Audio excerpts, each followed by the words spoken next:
a informação que eu queria chamar a atenção é que todo mundo viu que o Ramon Abate Abel, árbitro de Santa Catarina, ele vai apitar o jogo no domingo. E o árbitro de vídeo, ele esteve envolvido em uma reclamação muito firme do Cruzeiro, inclusive do técnico Leonardo Jardim no ano passado. Quando, naquele jogo com o Mirassol, o atleta do Mirassol, o Jardim até falou que ele jogou vôlei, né? Acho que ele postou no Instagram, inclusive, na época. Carlos Eduardo Nunes Braga. Ele é do Rio de Janeiro e ele será o árbitro de vídeo neste jogo do Cruzeiro no domingo, diante do Red Bull Bragantino. E aí eu fui buscar o histórico dele do ano passado e ele foi VAR exatamente no dia 18 de agosto, Mirassol 1, Cruzeiro 1. O atleta do Mirassol deu uma manchete, né, na bola, dentro da área. O Bruno Arleu era o árbitro do Rio de Janeiro e o Carlos Eduardo Nunes Braga era o árbitro de vídeo e não recomendou ao Bruno Arleu que fosse ao vídeo para ver a manchete que o cara deu na bola e, portanto, seria pênalti. Então, hoje, sexta-feira, na escala da CBF, Carlos Eduardo Nunes Braga será o árbitro de vídeo, menos de um ano depois de ser o responsável aí por não dar um pênalti claríssimo a favor do Cruzeiro. O Cruzeiro vai fazer alguma coisa? Não sei, deveria. Tem o Leonardo Gaciba, que é o consultor de arbitragem, para ficar atento a essas questões. Depois que acontecer algo, aí não adianta reclamar. Vamos aguardar se vai ter alguma manifestação na CBF. O Cruzeiro aí que vem de seguidos jogos, reclamando de algumas atitudes da arbitragem. E vamos torcer para que domingo não seja mais um jogo em que o Cruzeiro será prejudicado pelos donos do apito.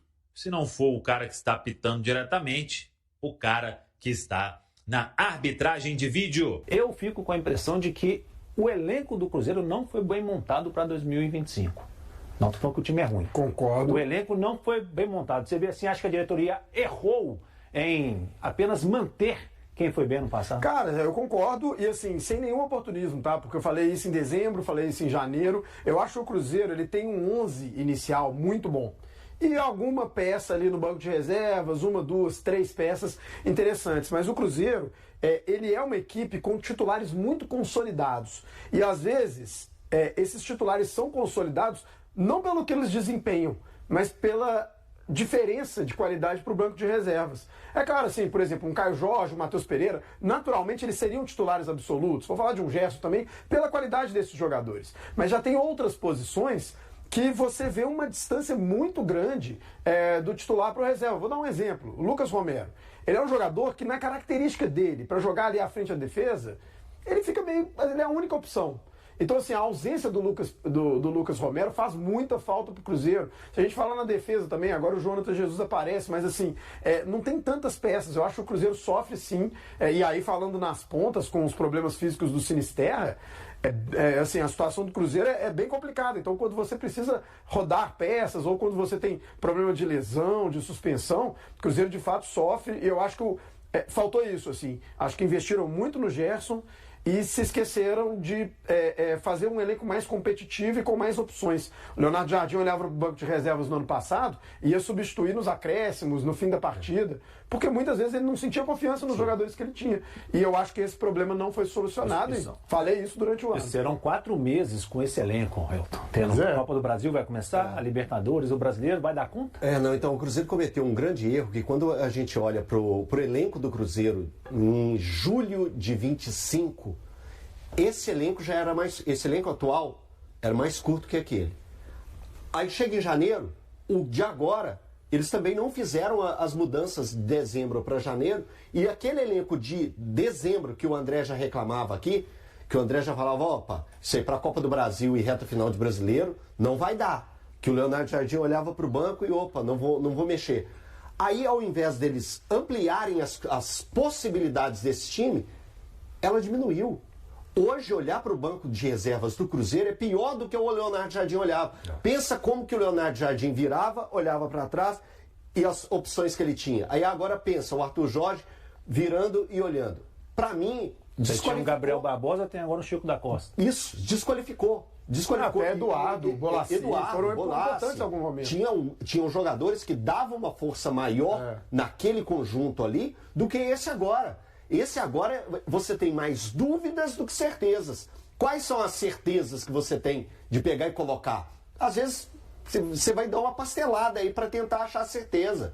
Então, o elenco do Cruzeiro hoje, para mim, o elenco do Cruzeiro hoje tem mais dúvidas que certezas. E quando eu falo das dúvidas, não estou falando do time principal, dos 11. Eu estou falando de quem a gente olha para o banco. E aí é um problema para o Cruzeiro. Aí volta de novo em todo esse quadrante que você falou. O Cruzeiro está na zona de abaixamento do Campeonato Brasileiro, precisando de pontos. O Cruzeiro tem a Copa do Brasil e o Cruzeiro tem Libertadores.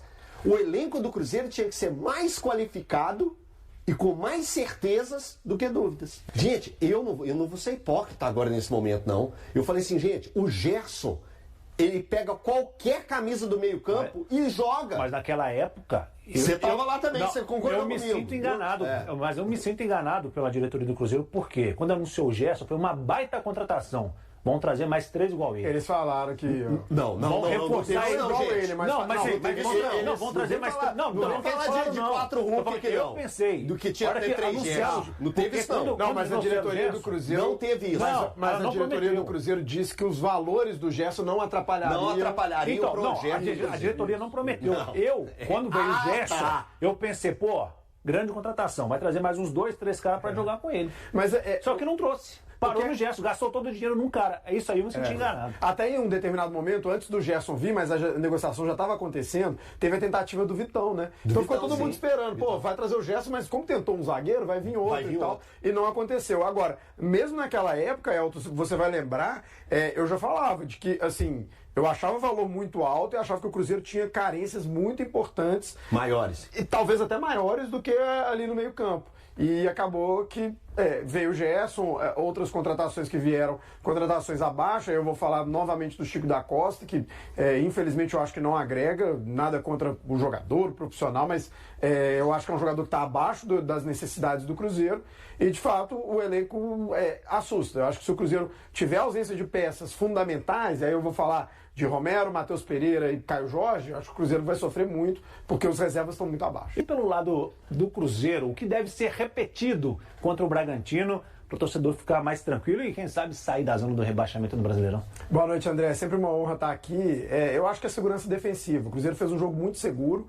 Até depois da partida, o técnico Arthur Jorge falou em saber sofrer, né? É uma expressão que é muito usada, eu não gosto muito dessa expressão, mas, de fato, na minha visão, você sabe se defender quando o adversário não tem chances claras. E o Barcelona, em alguns momentos, ele conseguiu, de fato, ter muita bola, pressionar, mas não conseguiu ter grandes oportunidades. A melhor oportunidade foi no lance de impedimento, né? Então, assim, o Cruzeiro teve poucos problemas para enfrentar essa pressão do Barcelona. Então, acho que esse é um início interessante, porque o Cruzeiro é a pior defesa do Campeonato Brasileiro, né? Então, trazer essa segurança defensiva para os jogos do Brasileirão, acho que do meio para frente o Cruzeiro tem jogadores que podem resolver os jogos. Então, não tomar gols, não sofrer gols é um início para tentar sair dessa situação péssima do Cruzeiro no Brasileiro. É um ponto fundamental, né? O Cruzeiro ter feito uma partida de tamanha pressão, porque a gente tem que entender o contexto daquilo tudo, né?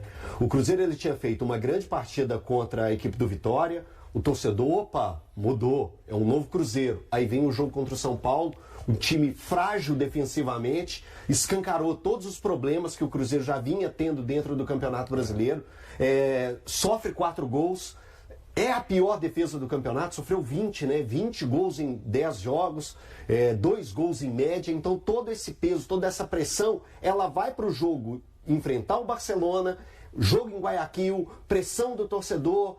É um time que não perdia 7 jogos, tirou o Argentino Júnior, tirou o Botafogo. É esse todo o roteiro, tudo roteirizado para o Cruzeiro ter, para muitos, ter uma partida de amasso do adversário, de pressão do adversário, e o Cruzeiro soube controlar tudo isso. Então agora o Cruzeiro tem que trazer tudo isso que aconteceu na quarta-feira pro Campeonato Brasileiro, não só para a partida contra o Bragantino. O Cruzeiro precisa dar uma resposta imediata dentro do Campeonato Brasileiro. A pressão, ela continua. O Cruzeiro vai jogar pelo menos os próximos 3 jogos de Campeonato Brasileiro, vivendo sim essa pressão. É claro que a vitória dá uma aliviada, dá uma controlada, gera uma confiança, né, Andrezão? Mas ela precisa ser mais consistente. E isso que o Cruzeiro deve mostrar no jogo contra o Bragantino. O Matheus Pereira é um dos grandes responsáveis pela qualidade técnica da equipe do Cruzeiro hoje.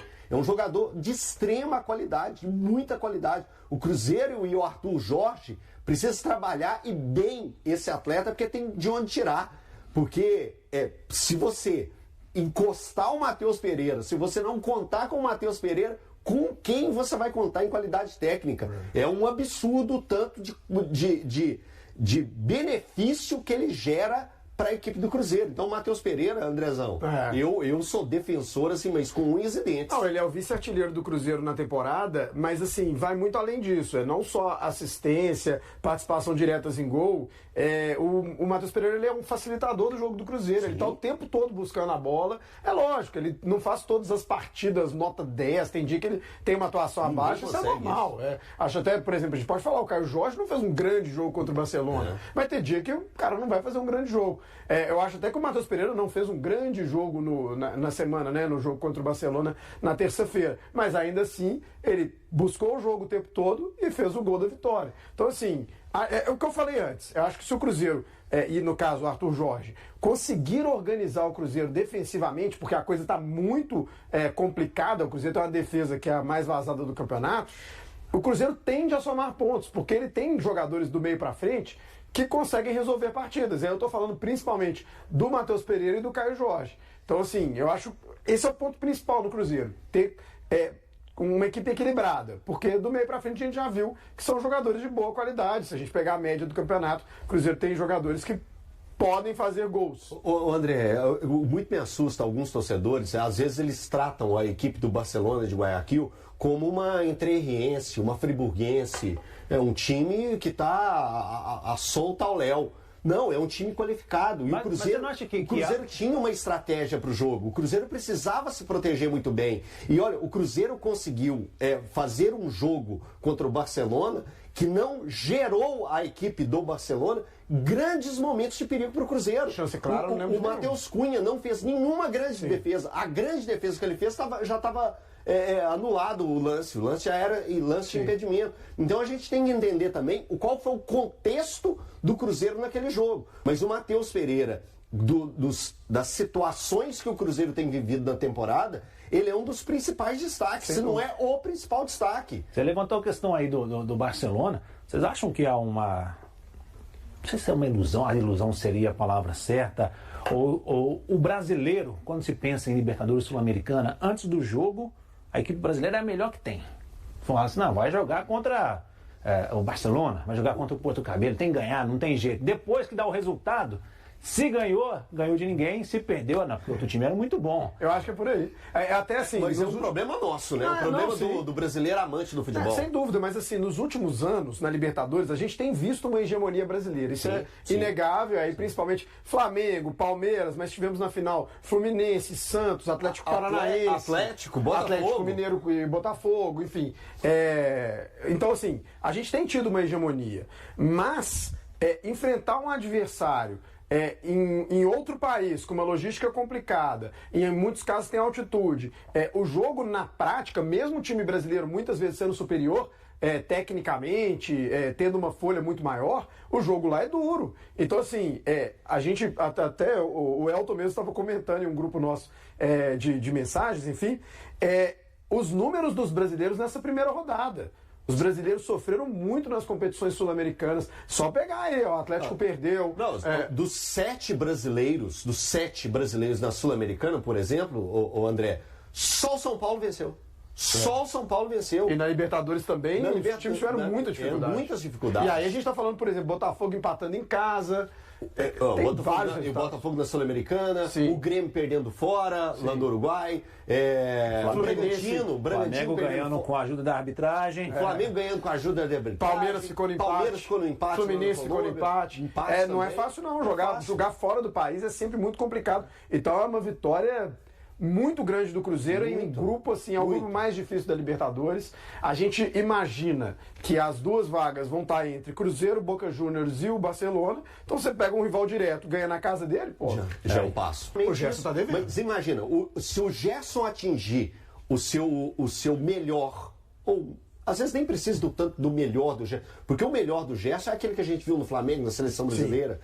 Mas se o Gerson melhora isso que ele vem desempenhando, porque ainda é bem abaixo daquilo que a gente imagina, ele conciliando com o Matheus, o Cruzeiro pode fazer muita coisa na temporada. O Gerson hoje é um jogador comum. Não tem desempenhado. Não tem desempenhado. O jogo contra o São Paulo mesmo, uma atuação muito ruim, não só do Gerson, o Matheus Henrique, que fez a dupla de volantes com ele, né? Foi uma atuação bem abaixo mesmo. E ele mesmo já falou, né? O Gerson deu entrevista falando que ele tem que correr atrás, jogar melhor, e de fato ele está devendo.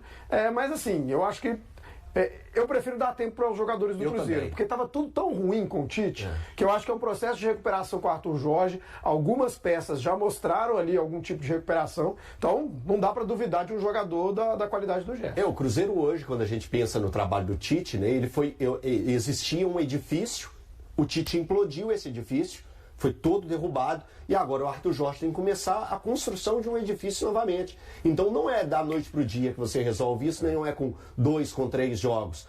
Precisa de um tempo e precisa da paciência do torcedor. O problema é a pressão que o Cruzeiro mesmo se colocou. Quando você se coloca na zona de rebaixamento, com 10 jogos, uma única vitória, existe um grande problema nessa história. Então aí agora, é claro que a paciência vem com a necessidade de pontos. E o tempo é curto. E aí no domingo, às 6h30, o Cruzeiro recebe o Bragantino no Mineirão.